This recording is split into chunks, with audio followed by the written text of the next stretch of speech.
News आपके साथ मैं हूं रचना। शुरुआत कर रहे हैं सुपरफास्ट 100 की और आपके साथ मैं हूं राकेश पांडे। चलिए खबरों की शुरुआत करते हैं। शुरुआत दिल्ली से। दिल्ली के शादरा इलाके में आज तड़के एक बदमाश ने बीजेपी विधायक जितेंद्र सिंह शंटी पर ताबड़तोड़ फायरिंग कर दी। विधायक पर फायरिंग की ये वारदात सीसीटीवी कैमरे में कैद हो गई। गनीमत रही कि विधायक को गोली नहीं लगी और वो बाल बाल बच गए। शादरा से विधायक जितेंद्र सिंह शंटी के झिलमिल कॉलोनी स्थित घर पर सुबह करीब 5:35 पर एक बदमाश आया। सबसे पहले उसने डोरबेल बजाई, उसके बाद कुछ देर इंतजार करने पर फिर डोरबेल बजाई। कुछ देर बाद विधायक ने दरवाजा खोला। विधायक शंटी जैसे ही घर से बाहर निकले तो अनजान शख्स ने उनसे कुछ बात की, जिसके बाद दोनों के बीच हाथापाई शुरू हो गई। विधायक के घर के बाहर कुछ देर हाथापाई चलती रही। हाथापाई के बाद विधायक ने हमलावर से बचकर घर में छिपने की कोशिश की। इस दौरान बदमाश ने तमंचे से उन पर एक के बाद एक 4 राउंड फायरिंग की। गनीमत रही कि फायरिंग में एक भी गोली विधायक को नहीं लगी और वो बाल बाल बच गए। जानलेवा हमले में बाल बाल बचे विधायक ने कहा कि बदमाश का इरादा उन्हें किडनैप करने का था। उन्होंने कहा कि मेरी किसी से कोई दुश्मनी नहीं। मुझे लगता है कि मुझे गन पॉइंट पे ले जाना चाहता है, किडनैप करना चाहता है। यस, जो 15 फुट तक खींच के ले गया मुझे। उसका नहीं तो यहाँ भी गोली मार सकता था। मेरा कभी किसी से कोई झगड़ा नहीं हुआ, मैंने कभी किसी का नुकसान नहीं किया, कभी गलत काम नहीं किया। विधायक पर हमला करने वाला बदमाश हेलमेट लगाकर आया था, इसीलिए विधायक उसे ठीक से पहचान नहीं पाए। पुलिस ने सीसीटीवी फुटेज के आधार पर जांच शुरू कर दी है। अभी तक ये साफ नहीं हो पाया कि विधायक पर अटैक क्यों। दिल्ली के द्वारका इलाके में देर रात एक केमिकल फैक्ट्री में भीषण आग लग गई। फैक्ट्री में आग की ऊंची लपटें उठती देखकर आसपास के इलाके में अफरा तफरी मच गई। द्वारका सेक्टर 7 की जिस फैक्ट्री में आग लगी उसमें भारी मात्रा में थिनर, पेंट और कई तरह के केमिकल रखे हुए थे। इस सब की वजह से आग और तेजी से फैली और देखते ही देखते आसपास के इलाके में अफरा तफरी मच गई। द्वारका सेक्टर 7 की जिस फैक्ट्री में आग लगी उसमें भारी मात्रा में थिनर, पेंट और कई तरह के केमिकल रखे हुए थे। इस सब की वजह से आग और तेजी से फैली और देखते ही देखते पूरी फैक्ट्री को अपनी चपेट में ले लिया। रिहायशी इलाके में फैक्ट्री में लगी आग को बुझाने के लिए फायर ब्रिगेड को खासी मशक्कत करनी पड़ी। दमकल की करीब 20 गाड़ियां आग बुझाने के लिए पहुंची। आग को जितनी बुझाने की कोशिश की जा रही थी वो उतनी ही तेजी से फैल रही थी। फैक्ट्री में केमिकल होने की वजह से फायर ब्रिगेड को आग बुझाने में काफी दिक्कत आई। आग से लाखों के नुकसान की खबर है। आग कैसे लगी ये साफ नहीं हो पाया है। दिल्ली के करावल नगर इलाके में एक घर में सेक्स रैकेट चलाए जाने की बात सामने आने पर जमकर बवाल हुआ। इलाके के लोगों ने पहले तो घर में घुसकर 2 लड़कों और लड़कियों की जमकर पिटाई की। इसके बाद बाहर खड़ी एक बाइक को आग के हवाले कर दिया। पूरे इलाके में लोगों का हंगामा काफी देर तक जारी रहा। लोगों ने इसकी खबर पुलिस को दी। पुलिस के आने पर भी लोगों का हंगामा नहीं थमा। लोगों का आरोप था कि कई दिन से यहां एक मकान में देह व्यापार का धंधा चल रहा है। गुस्साए लोगों ने पुलिस की टीम पर हमला कर दिया। लोग पुलिस वालों पर ईंट और पत्थर फेंकने लगे। पुलिस की गाड़ी में भी जमकर तोड़फोड़ की गई। पथराव में कुछ पुलिस वालों को चोटें भी आई। करावल नगर इलाके में हुए बवाल पर पुलिस ने किसी तरह से काबू पाया। लोगों पर हल्के बल का प्रयोग किया गया। पुलिस ने बड़ी मुश्किल से आरोपियों को लोगों के चंगुल से छुड़ाकर अपने कब्जे में लिया। यूपी के हाथरस में कोतवाली थाने के अंदर 2 महिलाओं के बीच जमकर हाथापाई हुई। थाने के अंदर यह हंगामा होता रहा और पुलिस तमाशा देखती। दरअसल हाथरस के सोखना इलाके में 2 गुटों के बीच में हुए झगड़े को निपटाने के लिए उन्हें थाने बुलाया गया था। थाने के अंदर दोनों पक्षों की महिलाएं जैसे ही सामने आई वो एक दूसरे पर टूट पड़ी। किसी तरह से मामले को शांत करवाया गया। यूपी के मेरठ में बीच सड़क पर अचानक हंगामा खड़ा हो गया। एक लड़की से छेड़खानी कर रहे शख्स को पब्लिक ने जमकर पीट दिया। दरअसल कुछ लोग नुक्कड़ नाटक कर रहे थे, लेकिन लोगों ने कलाकार को मंचला समझकर पीट दिया। नागपुर के नामी डॉक्टर मुकेश चांडक के अगवा बेटे की हत्या कर दी गई है। 8 साल के युग चांडक की लाश खापर खेड़ा इलाके में नाले के पास से मिली। युग को अगवा करने वालों ने 15 करोड़ की फिरौती मांगी थी। इस मासूम को दरिंदगी के साथ मौत के घाट उतारने वाले हत्यारे युग के पिता के क्लिनिक में ही काम करते थे। पुलिस ने एक अकाउंटेंट और एक साथी को गिरफ्तार किया है। दोनों ने 8 साल के युग की हत्या की बात कबूल ली। यूपी के बलिया में बाइक सवार बदमाशों ने बीएसपी नेता परशुराम तिवारी और उनके बेटे की गोली मारकर हत्या कर दी। बीएसपी नेता अपने बेटे के साथ एक रिश्तेदार के अंतिम संस्कार से लौट रहे थे, तभी उन पर हमला हुआ। बीएसपी नेता और उनके बेटे की हत्या का आरोप समाजवादी पार्टी के नेता राजेंद्र मिश्रा पर लग रहा है। आरोप है कि हत्या उन्हीं के गुर्गों ने की। पुलिस ने राजेंद्र मिश्रा और 4 अज्ञात लोगों के खिलाफ मामला दर्ज कर जांच शुरू कर दी। नोएडा के सेक्टर 58 में रजत विहार अपार्टमेंट के अंदर एक महिला की हत्या से सनसनी फैल गई। फ्लैट नंबर 69 में रहने वाले मदन सिंह अपनी पत्नी अनु के हाथ पैर बांध गए थे। पुलिस के मुताबिक लूट की वारदात को अंजाम देने के लिए हत्या की गई। जयपुर के फुलेरा इलाके में एक सिरफिरे ने मंदिर गई लड़की पर तेजाब फेंक दिया। तेजाब से लड़की का चेहरा और आंखें झुलस गई। आरोपी रिंकेश 3-4 से लड़की का पीछा कर रहा था और शादी का दबाव डाल रहा था। गाजियाबाद के क्लिनिक में हुई चोरी की वारदात सीसीटीवी कैमरे में कैद हो गई। वसुंधरा इलाके के इस क्लिनिक का गेट काटकर चोर अंदर घुसे और सामान चुराकर फरार हो गए। पुलिस सीसीटीवी फुटेज के जरिए चोरों को तलाशने में जुटी है। कानपुर के रेल बाजार इलाके में बालू लदे ट्रक के पलटने से 10 लोगों की मौत हो गई। बालू में दबकर कई लोग घायल भी हो गए। रामलीला मैदान के पास बालू से लदा यह ट्रक बेकाबू होकर अचानक पलट गया, जहां दर्जन भर से ज्यादा लोग इसकी चपेट में आ गए। हादसा होते ही मौके पर कोहराम मच गया। आसपास मौजूद लोगों ने बालू और ट्रक से दबे लोगों को निकालने का काम शुरू किया, लेकिन तब तक 10 लोगों की मौत हो चुकी थी। हादसे के बाद से ट्रक ड्राइवर फरार है। स्वामी नित्यानंद को सुप्रीम कोर्ट से बड़ा झटका लगा है। रेप के आरोपी नित्यानंद को पोटेंसी टेस्ट करवाना ही होगा। पोटेंसी टेस्ट के कर्नाटक हाईकोर्ट के आदेश को नित्यानंद ने सुप्रीम कोर्ट में चुनौती दी थी, लेकिन अर्जी खारिज हो गई। साल 2010 में स्वामी नित्यानंद पर रेप का आरोप लगा था। रेप केस में आरोपी की मर्दानगी जांच यानी कि पोटेंसी टेस्ट जरूरी होता है, लेकिन नित्यानंद आनाकानी कर रहे थे। अब सुप्रीम कोर्ट के आदेश के बाद उनके पास कोई चारा नहीं है। Justice HL Dattu supreme court के अगले चीफ जस्टिस हो सकते हैं। सूत्रों से खबर है कि जस्टिस दत्तू की फाइल राष्ट्रपति भवन भेजी गई है। मौजूदा चीफ जस्टिस आरएम लोढ़ा का कार्यकाल इसी महीने खत्म हो रहा है। जापान के 5 दिन के दौरे के बाद प्रधानमंत्री नरेंद्र मोदी भारत रवाना हो गए। टोक्यो एयरपोर्ट से एयर इंडिया के स्पेशल विमान से वो सुबह रवाना हुए और दोपहर 3 बजे के करीब वो दिल्ली पहुंचेंगे। जापान से रवानगी से पहले एयरपोर्ट पर जापानी प्रतिनिधिमंडल ने उन्हें विदाई दी। प्रतिनिधिमंडल में शामिल लोगों ने गर्मजोशी से पीएम नरेंद्र मोदी मिले और फिर हाथ हिलाकर लोगों का अभिवादन करते हुए विमान में सवार हो गए। पीएम नरेंद्र मोदी ने अपने जापान दौरे को सफल बताया है। इस दौरान दोनों देशों के बीच में कई करार हुए, जिसमें से बुलेट ट्रेन का प्रोजेक्ट सबसे अहम है। साथ ही अगले 5 सालों में जापान ने भारत में 2 लाख करोड़ के निवेश होने की बात कही है। कल मोदी सरकार के 100 दिन पूरे होने पर इंडिया न्यूज ने सर्वे किया। हमने पूछा कि मोदी ने किसके लिए काम किया। 48.5% लोगों ने कहा कि विकास के लिए, तो 6% लोगों ने ध्रुवीकरण और करीब 9.5% लोगों ने हिंदुत्व के लिए मोदी के काम करने की बात कही। इंडिया न्यूज ने लोगों से पूछा कि क्या मोदी सरकार जनता से जुड़ पाई, तो करीब 76% लोगों ने हाँ में जवाब दिया। वहीं करीब 19% लोगों ने ना कहा, जबकि करीब 5% लोग असमंजस में दिखे। हमने लोगों से यह भी सवाल किया कि क्या मोदी सरकार महंगाई रोक पाई, तो 27.5% लोगों ने हाँ में जवाब दिया। वहीं 70% लोगों ने कहा कि मोदी सरकार महंगाई पर लगाम नहीं लगा पाई। देश में कालाधन वापसी को लेकर सरकार की कोशिशों पर जब जनता से सवाल किया गया तो करीब 66% लोगों ने सरकार की कार्यवाही से संतुष्टि दिखाई। वहीं 29% लोग वापसी को लेकर सरकार की नीतियों से संतुष्ट नहीं दिखे। हमारा अगला सवाल था कि पिछली सरकार की तुलना में क्या मोदी सरकार कम भ्रष्ट है। इस पर 69% लोगों ने हाँ कहा। वहीं 15% से ज्यादा लोगों ने कहा कि सरकार कम भ्रष्ट नहीं है। इंडिया न्यूज ने जब लोगों से पूछा कि क्या मोदी सरकार में संसद की साख लौटी है, तो 66% ने हाँ में जवाब दिया, जबकि 21% ने ना कहा। प्रधानमंत्री दफ्तर की साख लौटाने के बारे में जब हमने लोगों से सवाल किया तो करीब 67% लोगों ने हाँ में जवाब दिया। मोदी सरकार ने पीएमओ की साख लौटाई ये बात कही। वहीं करीब 22% लोगों ने ना में जवाब दिया।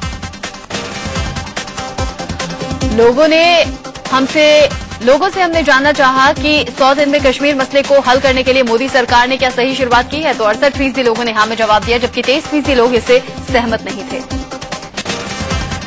पाकिस्तान से बातचीत के मुद्दे पर हमने राय जाननी चाही तो 63.7% जनता नहीं चाहती कि मोदी नवाज शरीफ से बात करें, तो वहीं 34% लोग पाकिस्तान से बातचीत के पक्ष में दिखे। लोगों की सुरक्षा को लेकर भी हमने सवाल किया। 58.7% लोगों का मानना है कि मोदी राज्य में सुरक्षित महसूस करते हैं। वहीं करीब 34% लोगों ने इससे इत्तेफाक नहीं दिखाया। इंडिया न्यूज के सर्वे में धर्म की राजनीति पर भी सवाल किया गया। 48.3% लोगों ने माना कि मोदी राज्य में धार्मिक तनाव बढ़ा है। वहीं 49% लोगों का मानना है कि ऐसा कतई नहीं। विदेश नीति पर लोगों से जब राय मांगी गई तो 76.3% लोगों ने कहा कि उन्हें मोदी की विदेश नीति अनूठी लगती है, लेकिन 14% लोगों की राय ऐसी नहीं है। संगठन से दरकिनार किए गए बीजेपी के वरिष्ठ नेता लालकृष्ण आडवाणी को आईटी पर बनी संसदीय समिति का सदस्य बनाया गया है। खास बात यह है कि समिति के अध्यक्ष बीजेपी के युवा नेता अनुराग ठाकुर हैं। आईटी पर बनी संसदीय समिति में कल फिल्मी कलाकारों और सेलिब्रिटी सांसदों को रखा गया। इसमें खासतौर पर जया बच्चन और रेखा हैं, साथ ही हेमा मालिनी और सचिन तेंदुलकर को भी समिति में जगह दी गई है।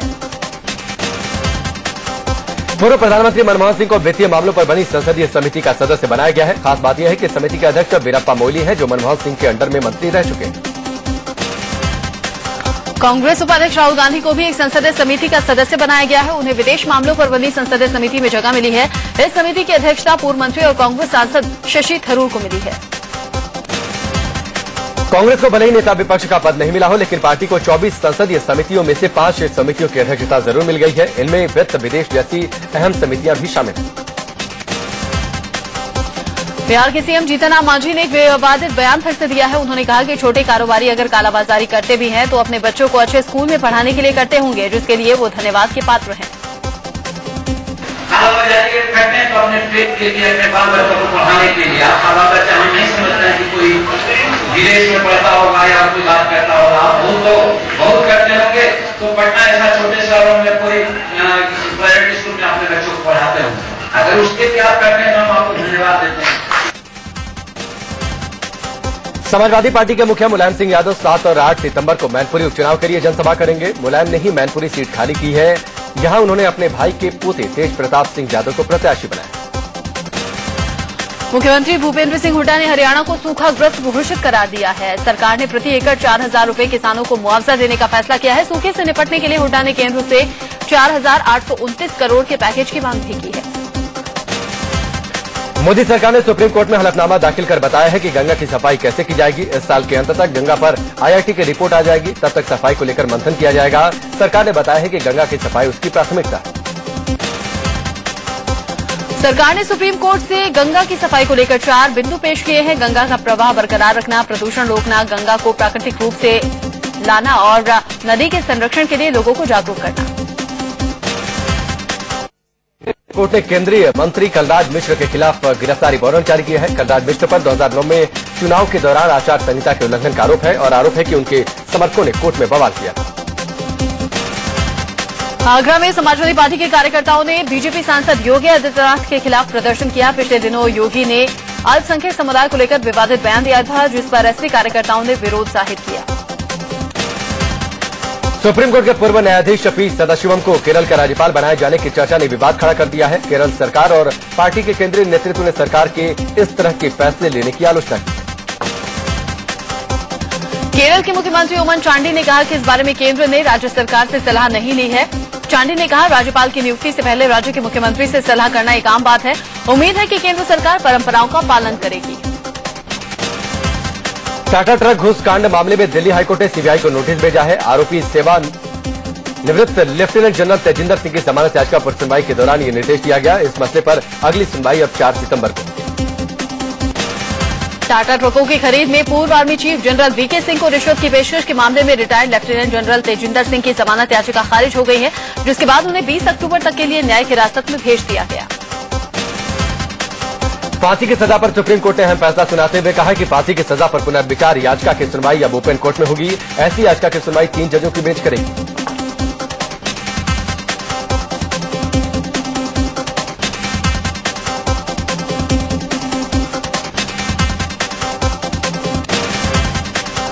सुप्रीम कोर्ट के किंगफिशर एयरलाइंस के मालिक विजय माल्या को झटका लगा है। यूनाइटेड बैंक ऑफ इंडिया ने माल्या को विलफुल डिफॉल्टर यानी कि इरादतन दिवालिया घोषित किया था, जिसके खिलाफ माल्या ने अर्जी लगाई थी, जिसे नामंजूर कर लिया गया। 350 करोड़ कर्ज नहीं चुकाने के चलते यूनाइटेड बैंक ऑफ इंडिया ने विजय माल्या को विलफुल डिफॉल्टर घोषित किया था, जिसे कलकत्ता हाईकोर्ट ने सही माना। हाईकोर्ट के फैसले को माल्या ने सुप्रीम कोर्ट में चुनौती दी, लेकिन राहत नहीं मिली।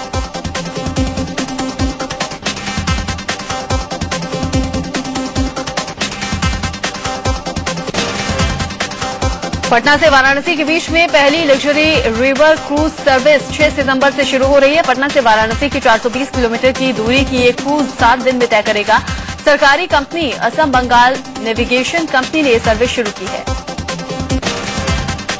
पटना से वाराणसी के बीच चलने वाले इस क्रूज का नाम राजमहल है। 55 मीटर लंबे इस क्रूज में आधुनिक सुविधाओं से लैस 22 शानदार केबिन है। इस क्रूज सर्विस में दुनिया भर के टूर ऑपरेटरों ने दिलचस्पी दिखाई। मध्य प्रदेश के ग्वालियर में 84 करोड़ों की संपत्ति का मालिक निकला। कोऑपरेटिव बैंक के चपरासी के घर कल हुई छापेमारी में करोड़ों की संपत्ति मिली है। गुमनाम शिकायत के बाद ये कार्रवाई हुई। लोकायुक्त पुलिस का दावा है कि कुलदीप यादव को मिलने वाले वेतन के आधार पर उसकी कुल कमाई 15 लाख के आसपास होनी चाहिए, लेकिन छापेमारी के दौरान करोड़ों की संपत्ति का पता चला। कोऑपरेटिव बैंक के चपरासी कुलदीप के पास 5 आलीशान मकान, 1 डुप्लेक्स, 2 गाड़ियां, बैंक लॉकर, नकदी और जेवरात मिले हैं। लोकायुक्त पुलिस ने कुलदीप यादव के 3 अलग अलग ठिकानों पर एक साथ छापेमारी की।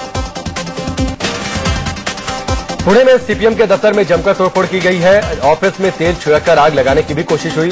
सीपीएम ने हिंदूवादी संगठनों पर हमले का आरोप लगाया। दोपहर 2:30 बजे के करीब 7 से 8 हमलावरों ने ये पूरा हंगामा किया। इलाहाबाद में टीजीटी और पीजीटी एग्जाम के लिए छात्रों ने जमकर हंगामा किया। छात्रों ने माध्यमिक शिक्षा चयन बोर्ड के दफ्तर के सामने प्रदर्शन किया। ज्ञापन नहीं लेने पर छात्र दफ्तर के अंदर घुसने लगे। टीजीटी पीजीटी परीक्षा 2 साल से नहीं हुई है। मेरठ पुलिस ने 25 लाख के जाली नोटों के साथ एक शख्स को गिरफ्तार किया है। यह शख्स पश्चिम बंगाल का रहने वाला है। आशंका जताई जा रही है कि नकली नोटों की ये खेप पाकिस्तान से लाई गई है। मेरठ की थाना ब्रह्मपुरी पुलिस को ये कामयाबी उस वक्त मिली जब मुखबिर से मिली खबर के बाद छापेमारी की गई। 25 लाख के नकली नोटों के साथ पश्चिम बंगाल के मालदा का रहने वाला अख्तर पुलिस के हत्थे चढ़ गया। आउटर दिल्ली में अब सीरसपुर गांव तक मेट्रो दौड़ेगी। किसानों के 7 महीने के धरने के बाद दिल्ली मेट्रो ने सीरसपुर तक ट्रेन दौड़ाने की मांग मान ली है। मौके पर पहुंचे बीजेपी सांसद उदित राज ने दिल्ली मेट्रो का शुक्रिया अदा किया। इंग्लैंड को वनडे सीरीज में हराकर टीम इंडिया ने न सिर्फ टेस्ट सीरीज की हार का बदला लिया बल्कि 24 साल बाद एक इतिहास भी रच दिया। इंग्लैंड में 2 देशों की वनडे सीरीज में 24 साल बाद भारत को जीत मिली। आखिरी जीत 1990 में मिली थी। बर्मिंघम वनडे में कल टीम इंडिया ने इंग्लैंड को 9 विकेट से हरा दिया। शिखर धवन ने छक्का लगाकर मैच जिताया। इस जीत के साथ ही भारत ने 5 वनडे मैचों की सीरीज 3-0 से जीत ली। एक मैच रद्द हो गया था और एक मैच अभी बाकी। भारत ने टॉस जीतकर मेजबान इंग्लैंड को बल्लेबाजी के लिए बुलाया। 9 विकेट से हरा दिया। शिखर धवन ने छक्का लगाकर मैच जिताया। इस जीत के साथ ही भारत ने 5 वनडे मैचों की सीरीज 3-0 से जीत ली। एक मैच रद्द हो गया था और एक मैच अभी बाकी। भारत ने टॉस जीतकर मेजबान इंग्लैंड को बल्लेबाजी के लिए बुलाया। इंग्लैंड की टीम महज 206 रन बनाकर ऑल आउट हो गई। जवाब में ओपनर अजिंक्य रहाणे के शतक और शिखर धवन की शानदार बल्लेबाजी की बदौलत भारत ने 9 विकेट से मैच जीत लिया। ओपनर अजिंक्य रहाणे को उनके शानदार शतक के लिए मैन ऑफ द मैच घोषित किया गया। रहाणे ने अपना पहला वनडे शतक बनाया। केवल 106 गेंदों में उन्होंने 106 रन की पारी खेली। रहाणे के साथ ओपनिंग करने आए शिखर धवन का बल्ला भी बर्मिंघम वनडे में खूब बोला। अपने खराब फॉर्म का खात्मा करते हुए धवन ने 4 छक्के और 11 चौके की मदद से नाबाद 97 रनों की शानदार पारी खेली। भारतीय गेंदबाजों ने भी शानदार प्रदर्शन किया और इंग्लैंड को 210 इंग्लैंड को जल्दी समेट दिया। मोहम्मद शमी ने 3 विकेट लिए। रविंद्र जडेजा ने भी अपनी फिरकी का जादू चलाया और 2 विकेट छटके। तो वहीं आर अश्विन और सुरेश रैना ने इंग्लैंड के एक बल्लेबाज को पवेलियन भेजा। बर्मिंघम वनडे में जीत के साथ ही महेंद्र सिंह धोनी सबसे सफल भारतीय कप्तान बन गए हैं। धोनी ने भारत को बतौर कप्तान 91 वनडे मैचों में जीत दिलाई। इससे पहले अजहरुद्दीन के नाम 90 मैचों में जीत दर्ज की। फर्राटा किंग उसेन बोल्ट क्रिकेट की पिच पर भी बादशाह साबित हुए, जहां वो क्रिकेटर युवराज सिंह पर भारी पड़े। बेंगलौर में हुए 4 ओवरों में प्रदर्शनी मैच में बोल्ट की टीम ने युवराज की टीम को हरा दिया। युवराज की टीम ने 4 ओवर के इस मैच में 1 विकेट पर 58 रन बनाए। युवराज ने 14 गेंदों में 1 छक्के और 3 चौकों की मदद से 24 रन की पारी खेली। जवाब में बगैर नुकसान के बोल्ट की टीम ने 61 रन बनाकर मुकाबला जीत लिया। अपनी पारी में उसेन बोल्ट ने जमकर छक्के जड़े। उन्होंने महज 19 गेंदों में 5 छक्के और 3 चौके उड़ाए और धुआंधार 45 रन की पारी खेली। बोल्ट ने युवराज को भी नहीं बख्शा और उनकी गेंद पर 3 छक्के जड़ दिए। इस दौरान युवराज सिंह और उसेन बोल्ट के बीच पराठा दौड़ भी हुई, जिसमें युवराज ने बाजी मार ली। 100 मीटर के इस प्रदर्शनी दौड़ में युवराज ने बोल्ट को पछाड़ दिया। हालांकि इस दौरान युवराज ने खूब चीटिंग भी की।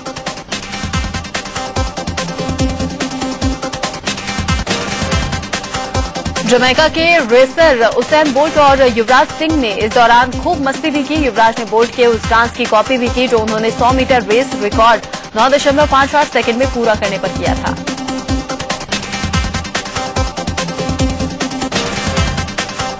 पूर्व भारतीय बल्लेबाज सचिन तेंदुलकर की आत्मकथा उन्हीं के शब्दों में playing it my way my autobiography किताब के रूप में सामने आने के लिए तैयार है। इसका विमोचन 6 नवंबर को किया जाएगा।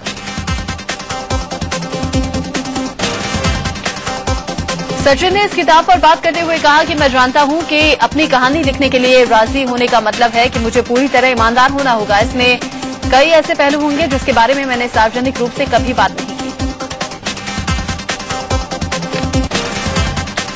इराक और सीरिया में सक्रिय आतंकी संगठन ISIS ने इंटरनेट पर एक और वीडियो जारी किया है, जिसमें कथित रूप से अमेरिकी पत्रकार स्टीवन सोटलॉफ का सिर धड़ से अलग करते हुए दिखाया गया।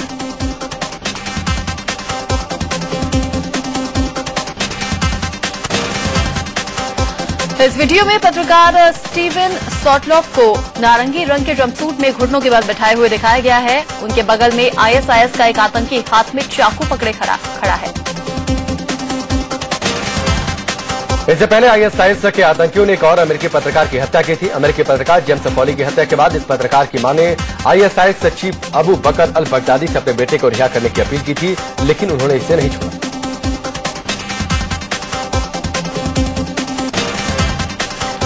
पाकिस्तान मूल की स्कॉटलैंड निवासी 20 साल की एक लड़की ब्रिटेन में आतंकवाद की पोस्टर गर्ल बनकर उभरी है। अक्सा महमूद स्कॉटलैंड में रहने वाले एक पाकिस्तानी बिजनेसमैन की बेटी है।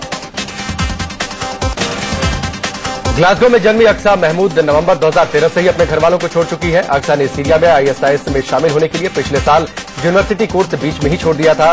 बताया जा रहा है कि अक्सा ने ISIS के ही एक सदस्य से शादी कर दी। ओबामा प्रशासन के सीनियर अधिकारी पुनीत तलवार ने कहा कि भारत न केवल वैश्विक स्तर पर बल्कि एशियाई महाद्वीप में भी अपना अहम भूमिका निभाने जा रहा है। भारत जितना मजबूत और सक्षम होगा उतना ही वैश्विक शांति और समृद्धि के लिए फायदेमंद होगा। हिंसा और तख्तापलट की आशंका से जूझ रहे पाकिस्तान के प्रधानमंत्री नवाज शरीफ को फिलहाल बड़ी राहत मिली है। संसद के संयुक्त सत्र में सभी दलों ने एक सुर में प्रधानमंत्री का साथ देने की बात कही।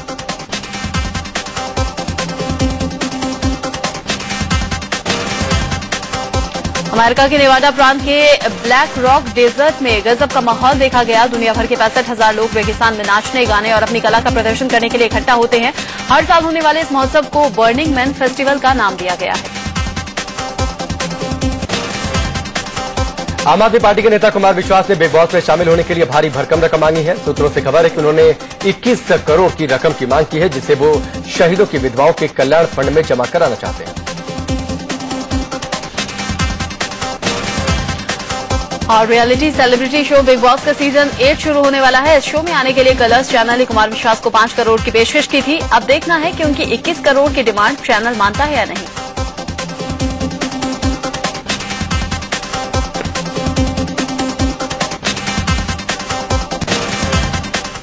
और चलिए इसी के साथ सुपरफास्ट 100 में हमारे साथ फिलहाल बस इतना ही। रुकेंगे ब्रेक के लिए और ब्रेक के बाद देखिए 24 साल बाद इंग्लैंड में मिली शानदार जीत की 24 तस्वीरें।